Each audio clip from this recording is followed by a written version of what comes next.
When life gives you टेंजरीज का episode 3 continue होता है। पिछले एपिसोड के इवेंट से आगे बढ़ते हुए एसन और ग्वानसी के एक स्कैमर कपल से अपना सामान चुराने की कोशिश के बाद पुलिस स्टेशन पहुंच जाते हैं। वहां उन्हें पता चलता है कि ग्वानसी की मां बुसान आई है और उन्हें हर पुलिस स्टेशन में ढूंढ रही है। जब वो मिलती है तो तुरंत अपना गोल्डन फ्रॉग मांगती है, एक वैल्यूएबल आइटम जो ग्वानसी घर से ले आया था। दूसरी तरफ जो औरत उनका सामान चुरा कर भागी थी वो उनकी ज्वेलरी और गोल्डन फ्रॉग पॉन शॉप में बेच देती है। जब पैसे वापस देने का वक्त आता है स्कैमर के घर पर तो ग्वानसी की मां ऑलरेडी वहां होती है अपना हिस्सा लेने के लिए। एक झगड़ा होता है जिसमें पुलिस स्कैमर को अरेस्ट कर लेती है और पता चलता है कि वो पहले भी फ्रॉड केसेस में शामिल रह चुकी है। सब कुछ सेटल होने के बाद ग्वानसिक, एसन और उसकी मां जेजू वापस लौट जाते हैं। वापस घर पर ग्वानसिक को पता चलता है कि उसे सिर्फ सस्पेंड किया गया है लेकिन एसन को परमानेंटली स्कूल से निकाल दिया गया है। वो एसन की दादी से बात करता है जहाँ उसे कड़वी सच्चाई सुनने को मिलती है। अगर लड़का भाग जाता है तो उसे ब्रेव कहते हैं लेकिन अगर लड़की जाए तो उसे शेमफुल माना जाता है। अब एसन के पास सिर्फ मिडिल स्कूल का डिप्लोमा बचा है। इस पे ग्वानसिक डिक्लेयर करता है कि वो एसन से शादी करेगा। अगले दिन ग्वानसिक की मां एसन से मिलने आती है और उसे जेंटली डिस्करेज कर दिया शादी से। बाद में जब ग्वानसिक एसन के अंकल से उसका हाथ मांगने जाता है एसन मना कर देती है। इसका रिजल्ट ये होता है कि एसन को एक ब्लाइंड डेट पर भेजा जाता है एक 30 साल के आदमी के साथ जो अपने बच्चों के लिए दूसरी बीवी ढूंढ रहा होता है और बदले में उसकी कॉलेज फीस देने को रेडी होता है। एसन का दिल टूट जाता है क्योंकि ये वही फ्यूचर है जो उसकी माँ उसके लिए कभी नहीं चाहती थी, किसी की हाउसकीपर बनना। उस रात जब ग्वानसिक को पता चलता है कि एसन को एक बड़े आदमी से शादी करवाई जा रही है वो गुस्से में उसके अंकल और दादी से टकराता है। फिर वो एसन को उस आदमी के साथ जाते देखता है और उसे अलग से ले जाकर कन्विंस करने की कोशिश करता है कि ये शादी ना करे।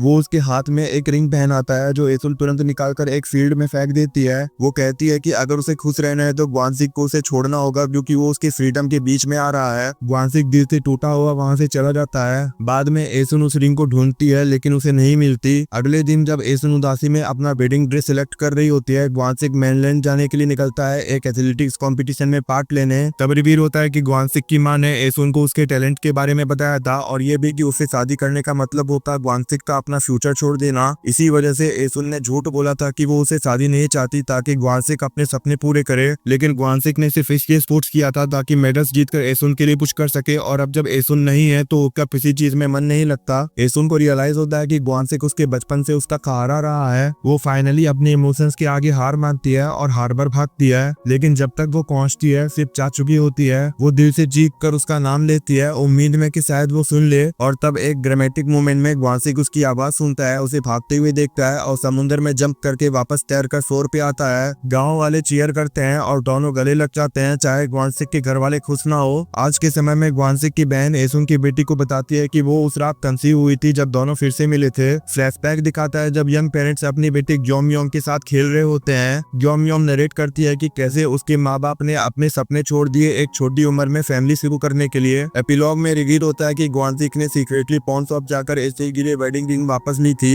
एपिसोड खत्म होता है जब दोनों अपने शादी के कपड़े सेलेक्ट करते हैं और फाइनली शादी कर लेते हैं। ये एपिसोड आपको कैसा लगा कमेंट में बताइएगा। वीडियो पसंद आया है तो लाइक करें, चैनल पे नहीं हो तो सब्सक्राइब करें। Thank you so much for watching.